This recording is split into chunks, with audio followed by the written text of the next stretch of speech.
I'm Greg Johnson, pilot of STS-134. You're watching NASA TV.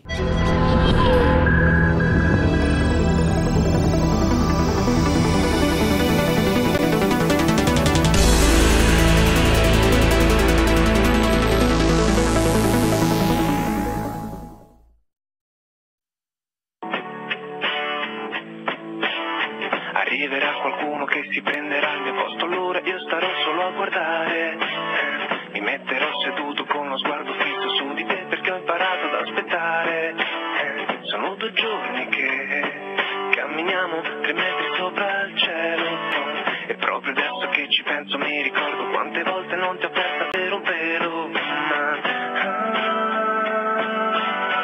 Solo con te.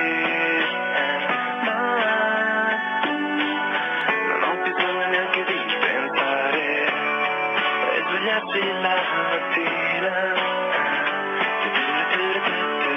con la voglia di parlare con te e non ha niente di speciale, ma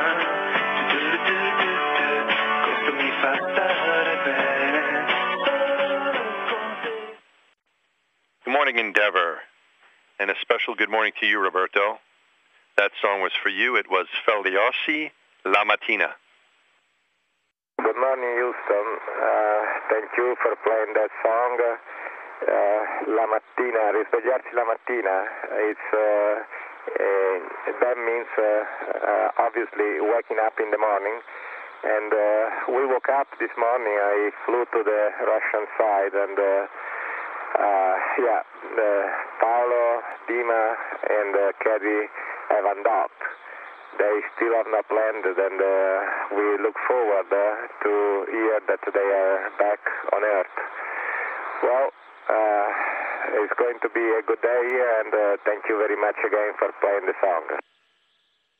Grazie. Buongiorno, Roberto. This is Mission Control Houston. As you've heard, the Space Shuttle Endeavour crew now awake. That was a special song played for Italian Space Agency astronaut Roberto Vittori. KPIX TV, this is Houston. Please call Endeavour for a voice check. Endeavour, this is KPIX TV. How do you hear me? We read you loud and clear. How us? Sounds good, thank you. The highlight so far on your mission. We've been up here about 7.5 calendar days, but since we launched at the end of our very first day, we're on flight day 9, so we've had 8 wake-ups. And in that period of time, we've had the launch, we've inspected our heat shields, we've joined up with the space station, we've completed 2 spacewalks, we've installed the AMS particle detector, Taz installed the ELC spare parts for the ISS, and a bunch of other stuff. So we've gotten a lot done in this first week. You went on the spacewalk. How was that like? Well, that was my first spacewalk, and that was the most intense thing I've ever done in my life. That was really amazing. It's really amazing that humans can really do this. It's not science fiction; it's absolutely real, and it was amazing. It was a lot of fun, and it was a big difference between the night and the day. First thing I did when I went out there is I kind of wanted to do a little like. Look, Mom, no hands kind of thing. But I, with one hand holding on a handrail, kind of just leaned back and looked at the Earth below, 220 miles below. And what an amazing thing to be floating there, holding on to the space station, flying around the Earth with the Earth below like that. Just incredible. At night it was very strange actually, because it was kind of like scuba diving in a way on a coral wall, because is a void all around you, just a total black void, and the only thing that sort of connects you back to reality is this handrail in front of you that your headlamp is lighting up, and everything else is just this endless void that you have no idea how far it is to anything. It was very, very surreal, very, very, very interesting. But the work went great, and we're trained so well to, every part of the process is so methodical that we just kind of step through it and just keep going, and that kind of distracts you from, getting lost in all the emotions and the spectacle of it all. How long have you had the dream of going into space and being an astronaut? I think we'll both answer that one, Tim. My first dream of being an astronaut was when I was 7 years old back in 1969. It was July the 20th, and I was in central Michigan at my grandparents' house watching the lunar landing for the very first time on a black and white TV with my brother and sister, mom and dad. And Taz probably has a similar story. Yeah, you know, it's funny. It's the same time, the same event. The T's box, he's just a little bit older than me. So I was 6 years old. I was going to be 7 in a month. Yeah, okay, fine. And my family was on a vacation in Florida. And we got to watch the launch of Apollo 11. And my dad was a real fanatic of the space program, and I used to watch Star Trek with him all the time. And when we saw that launch, I told him at that time, that's what I want to do, and somehow managed to keep the dream alive my whole life. All right, thank you very much. Endeavour, this is Houston ACR. That concludes the KPIX portion of the event. Please stand by for a voice check from KGO TV. Thank you for being with us. Can you hear me? Yeah, I hear you loud and clear. How do you hear me? Well, we hear you great, and I really appreciate it, both of you guys, for coming on. Tell us what you're doing up there on this final mission for this shuttle that will help us back here on Earth. Well, I'm up here on the flight deck of Endeavour here with our pilot, box, Greg Johnson, and we're having a great mission up here so far. You know, one of the biggest things we've done on this mission is install the alpha magnetic spectrometer. So, you know, in a sense, this is a science mission, although we're really the delivery guys. Several of us were involved in the robotics to install it. And this is a really important scientific instrument. You know, kind of unlike all the other observatories and telescopes before that looked at light. This is looking at cosmic rays, cosmic particles, and it's going to give us an understanding of the universe that we just haven't had before, and solve some of the mysteries of physics. Now that's a science perspective, but on the station we have a lot of other experiments going on. There's well over 100 experiments going on, and it's amazing how big the station is, and with 12 people on board right now, it's a big facility. Some of the things that are going on there are actually related to recycling. And we're recycling water, we're recycling air, we're scrubbing out carbon dioxide, and a lot of these technologies that will be very necessary to be able to explore further will be able to be used back on Earth to conserve resources. And this is water, recycled water from the station. And this is recycled water from the space station. Very cool. Let me ask you this, gentlemen. Are you planning anything special, because this is the final mission for Endeavour? Anything special up there?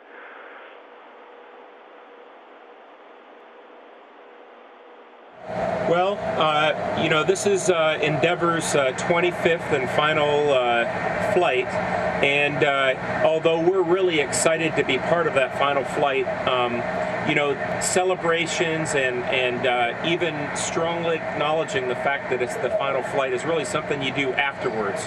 And so right now we're enjoying and embracing the adventure of this final flight of Endeavour.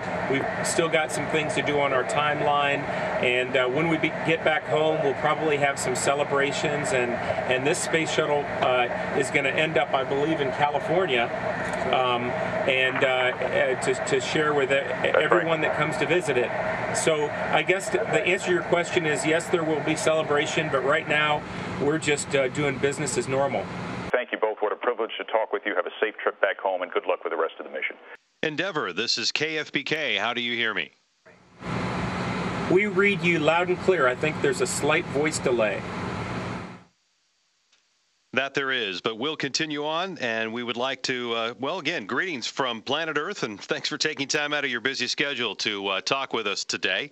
We are talking with Greg Johnson, who is the pilot of this mission, and mission specialist Greg Shamatov, who, as I understand, Greg grew up in the San Jose area. Yeah, that's right. I grew up in San Jose. Actually moved there from Canada when I was very young. My dad felt that California was the land of opportunity, and for me, obviously, that worked out very, very nicely. And I have a lot of family, a lot of friends there, and looking forward to seeing them after the mission. A lot of them came to see the launch, you know, and I went to school in California, Cal Poly, and so a lot of ties to the entire area. Now, a question for both of you gentlemen. For those of us, and I'm one of them, who grew up watching the Apollo missions, of course, Skylab, and then the beginnings of the shuttle missions, describe what it's like to be in space, to be on one of these missions, to be one of the very few people in the world to be able to do something like this. Well, I'll start off by saying it's a great honor and privilege, and I know there are a whole bunch of people that would just love to be up here. So because of that, I cherish every single moment. You know, being in space, being weightless, is an adventure in and of itself. Everything in life is fun. Sleeping, eating, working, joking around with your buddies. The space station now is huge. You can get lost in it. I make wrong turns now that we've got basically 5 different modules connected at one juncture. So it's a great honor and privilege to be in space, and I love it. And I'm going to let Taz add to that. Well, you know, as Bach said, it's really an honor, and you really feel that. I mean, it's a lot of work to prepare for everything that we do, and you know, for example, the spacewalks that we're doing on this mission. I mean, there's an incredible team, you know, behind everything we're doing up here, and to be the one to get to do it, it's an incredible privilege. The one thing that we feel really good about doing is getting to share the time up here with everyone else, like we're doing right now, because I mean, this is all we can do. I wish everybody could be up here. Someday that may be true, but now what we can do is try to share our experience with everybody, and we come back, we can also travel around and do the same thing. We really look forward to doing that. All right, Greg Johnson, Greg Shamatoff, unless there's any chance you can beam me up, I guess we're finished here. Well, we'd love to share this with you. This is an outstanding spaceship. We're really honored to be on her last voyage, 25th mission of Endeavour, and then the space shuttle will retire. We have one more space shuttle mission after this, STS-135, and everybody be sure to watch that launch if you haven't seen one yet.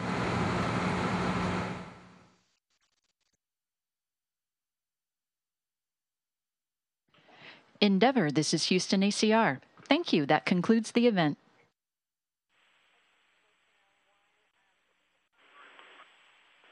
Thank you, California. Endeavour, we are now resuming operational audio communications.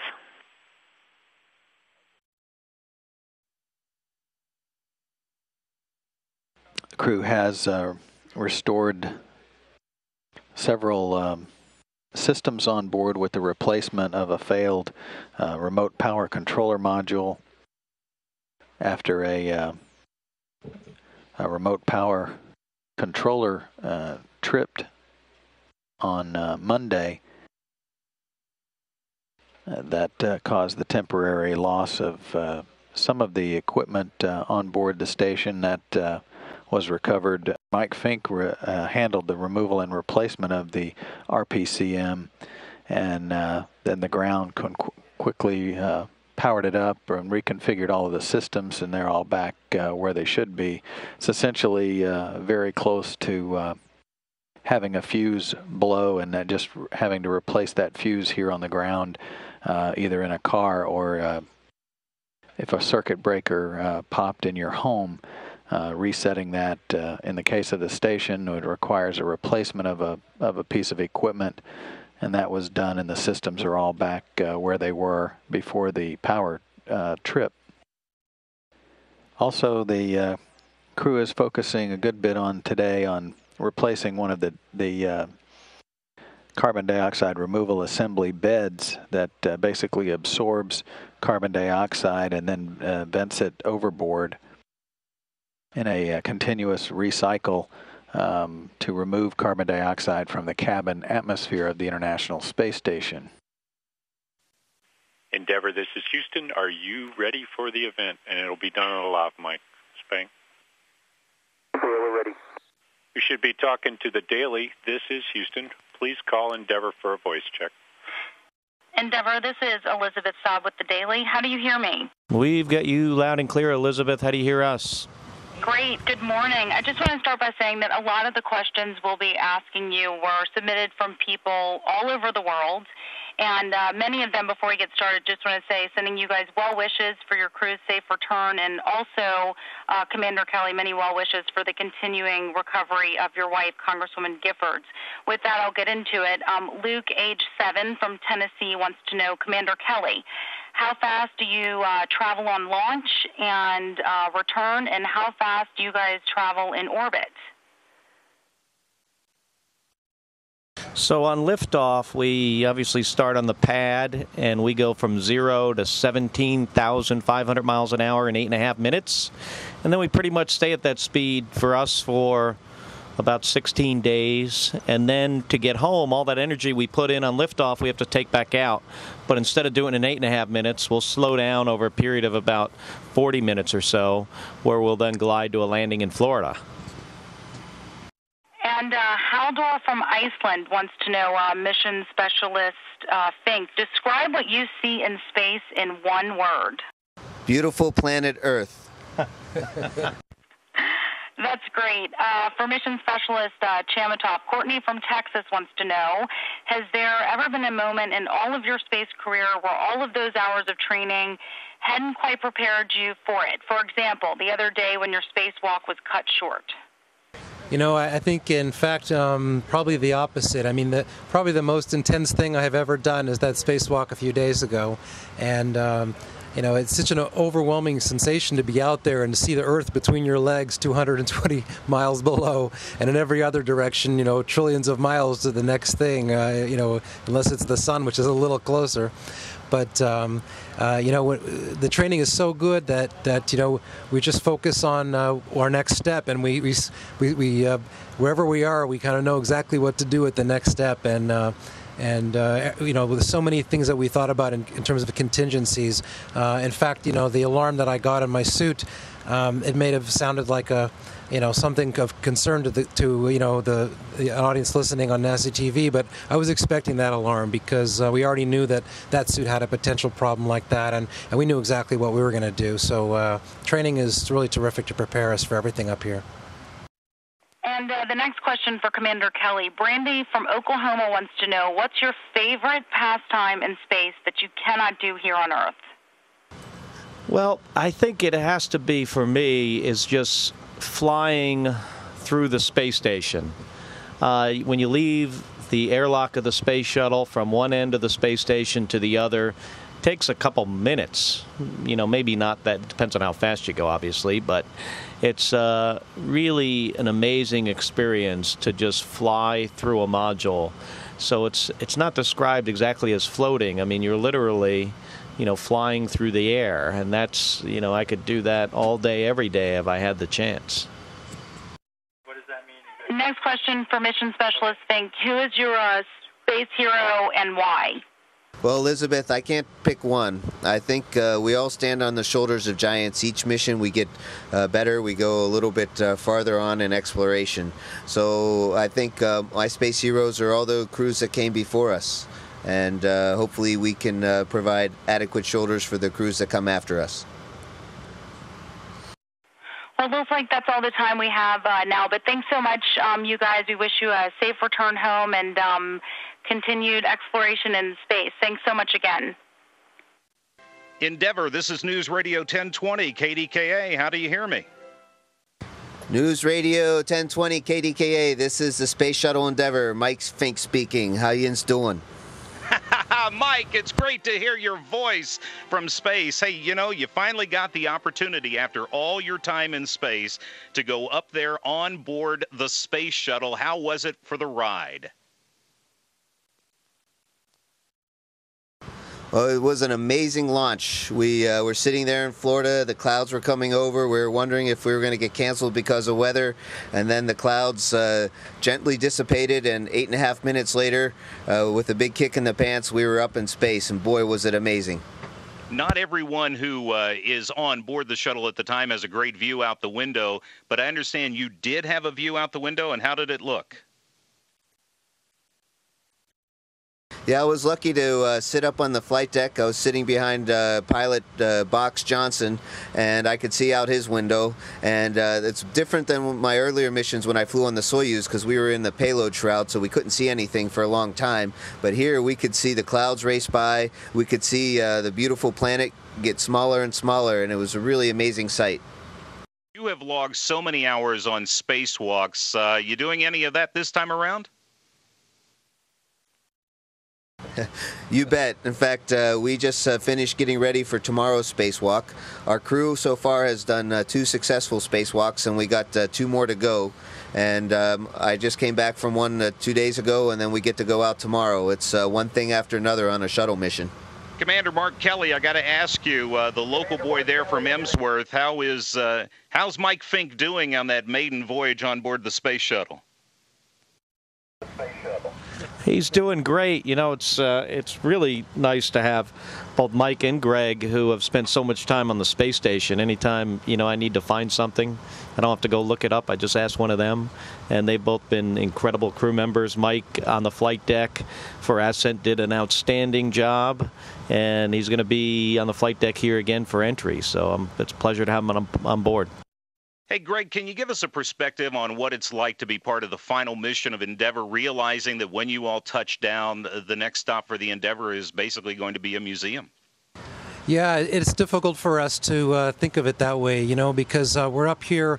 The space station is, you know, basically assembly complete at this point, and it's almost 1 million pounds of hardware. It's huge. I just kind of like did a video tour the other day and flew through all the modules. There were 12 crew members on board, and all these different modules filled with science equipment. And the shuttle is here, and you look at it from the cupola on the station, and you see this giant space shuttle attached at one end. It's just spectacular, you know, what we have up here and what we've accomplished up here. And you know, the space shuttle looks like it belongs right where it is. You know, this is a beautiful machine. It performs beautifully, and it gets us up here and brings so much useful science and payload to orbit and then back. And it's going to be hard for us to, you know, to put it away in a museum, you know. But it's the end of an era, you know, and there'll be new vehicles to replace it, and those new vehicles will hopefully allow us to go beyond low Earth orbit and do new and greater things in the future. So, you know, the time has to come at some point. Mission Specialist Greg Shamatoff, Commander Mark Kelly, and Mission Specialist and Pittsburgh native, Emsworth native Mike Fink. Hey, Mike, next time you're back in Pittsburgh after the flight, make sure you drop by the KDKA studios and say hi.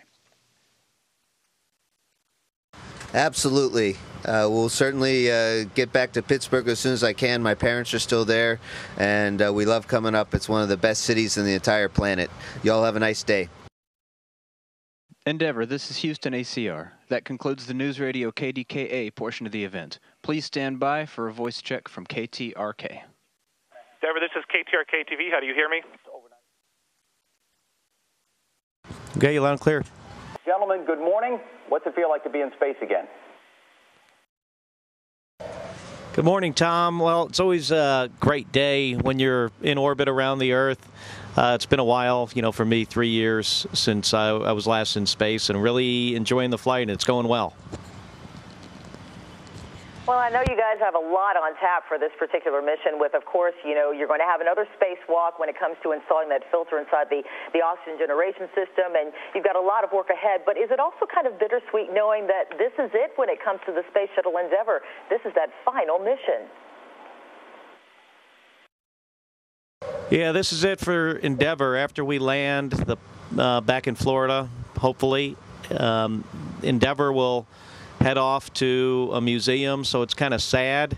But this mission still, I mean, we're halfway through it today, and Endeavour has to perform really, really well for us, and it has so far.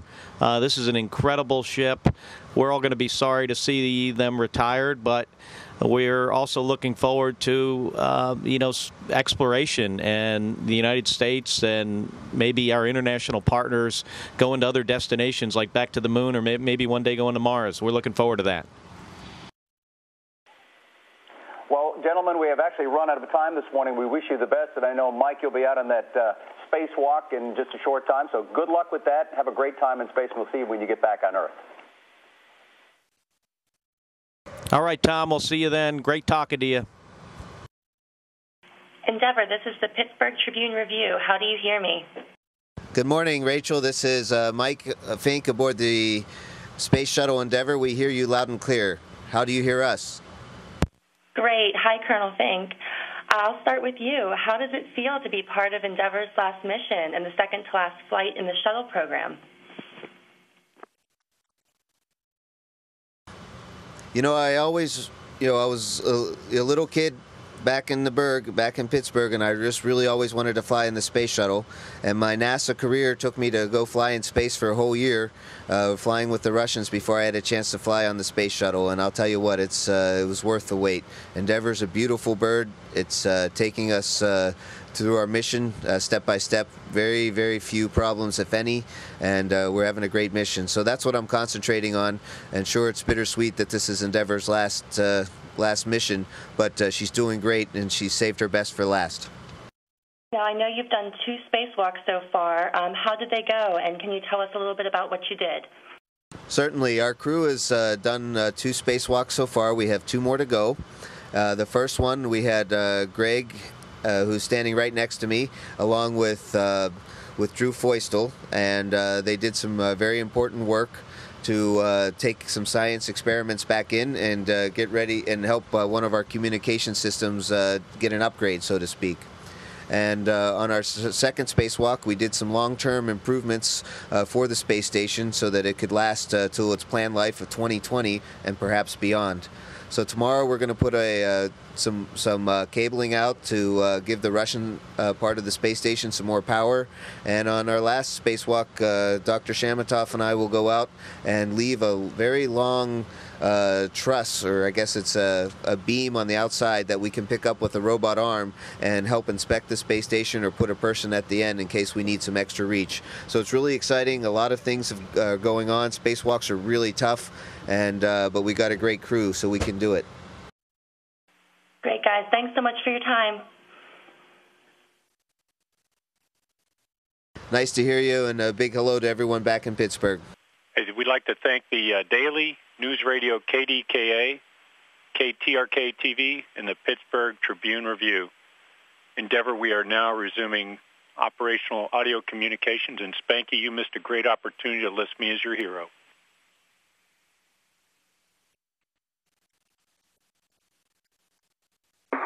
Somehow, Scorch, that slipped my mind, but you definitely are my hero. You're the wind beneath my wings. Hey, I'll be waiting for you when you get home. All right, welcome to our Flight Day 9 highlights. Here's Roberto on the middeck. This was a busy day of a lot of work on board the station. And here's Mark getting some exercise in. Yeah, on the flight deck, when the spacewalkers are getting ready for EVA the next day, Mark and Roberto and I spend a lot of time, this is Box talking, for example, filling CWCs. There you see a water bag. It's about a 100-pound water bag now, and it's timed to be the fill to be terminated at a particular time. So I'm squeezing out some video just before the end of the fill. Here you are from Node 2. We're going into the PMM. It's a logistics module, and this is really conveniently located for us for EVA preparation. There's Mike and Drew.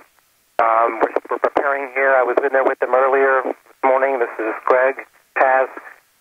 We're setting up for EVA 3, which is tomorrow. And there's a lot of work to prepare for an EVA each day. The suits have to be reconfigured and prepared. And then we have a lot of tools to set up. And then all the specific things for the EVA. This particular spacewalk, something that they're handling right now, is setting up it's an attachment mechanism for the station robotic arm and, to be able to basically walk off to the Russian side of the space station. Our robotic arm can move from one place to another, end over end, and this will allow us to use our robotic arm for tasks on the Russian side of the space station. So that's one of the major tasks. The other thing we're doing is setting up some wiring to give some extra redundancy and power to the Russian side. We send power that direction from our solar arrays, and some rewiring will make that more redundant. And Box was in there too this morning. Yeah, Roberto and I spent a lot of time milling around among those bags in the PMM, kind of on a reverse Easter egg hunt. We had a big basket of eggs, and we were delivering eggs to the different spots. And I zoomed in on the end cone there where we were trying to find a real troublesome bag today. There's some 2 or 3 dozen bags in the back of the PMM, and we were able to find it. And then we went across to the other side where we found Taz, busy at work. You know, he spent 6 months on the space station, and now he's using some of his expertise to help the guys up here while we're visiting. Yeah, this was a lot of fun. Getting a chance to do some maintenance, get behind the racks. I did a lot of this my last expedition. And this particular rack is the OGS, it's the oxygen generation system. Actually, this is the kind of thing you would use on Mars. This is the back of the rack. As you can see, it's very complicated in there. Here it's giving us back some additional oxygen we otherwise would be wasting. Now you can just see the mid-deck there, the activity going around. I think they've been on the bike now for almost 30 minutes. You can see he's starting to get tired, but he is given instructions even when he's exercising. Completing our video of the mid-deck operations, we see Mark over here checking the flight plan on a laptop, and there goes the CWC. The last thing that has to happen is this thing has to be transferred to the ISS. You can see this is technical water with the green tag, and off we go to the space station. It's kind of hard to maneuver it with one hand, but there it goes, the life of a CWC going into the space station. And off we go. It's kind of a heavy bag. And the arrival of the CWC into the GEM. Beautiful laboratory. Oh, check out the keyboard I found the other day, which is a different story. We actually had a band going the other night before Katie left. But here's where the CWCs are, and no, not down there. You're actually going up here. So thanks, Drew, for the help with the CWC. It's kind of heavy, man. I'm gonna pass. Oh, what's that? Check out this keyboard I found. You didn't found it. I found it. I'm a musician. Come on. It's got some good songs. You haven't played it yet. Come on. It works though. I've got a couple of good songs that I remembered from before. Let me see if I can remember them. Ready? But real quickly, what happened the other night before Katie left? How's that? Ah, that's the preset recording. Keys, come on, I'm in Max Q. I sub as the keyboard player sometimes. All right, turn off that thing. How about that? Okay, so the other night, I think we filmed it. We had a little concert, and Box was playing keys, Katie played the flute, and I played guitar, and we played Brown Eyed Girl. And I didn't remember a lot of the chords. Yeah, and even though I've sung it for the last 10 years with the band, I forgot the second verse, but only part of it, so, you know, I guess that's what happens in space, you know. Actually, it happens to me on Earth, too, but... But you know... We had a nice little song, and everybody enjoyed it, and we had a little concert for folks. Yeah. But I was at a loss for where to put the keyboard, and so I had it laying on the deck there on that flat bag, MLE bag over there. But it was in the way, and so then I realized, hey, you can put it on the wall, you know, right. And it actually worked better with those diagonal bunchy cords. Right side down, upside, right side up, upside down, whatever you want. Hey, Box, tell us about this. Oh yeah, I've been telling them about the CWC. You know, this is the final resting place of CWC number 6. It's full of water. It's full of water, man. It's got like, what, 100, 150 pounds of water in it? Let me see. I can. That's about what I can dumbbell lift. Yeah, that's good. All right, we're out of here. Well, thanks for coming on board the International Space Station on Flight Day 9. It's been a lot of fun. You know, the CWC fills are kind of a mundane task, but it's something that every shuttle crew gets to do when they come to the ISS, and just wanted to glorify the CWC a little bit today. Tomorrow will be a little more exciting with EVA number 3. Have a great night.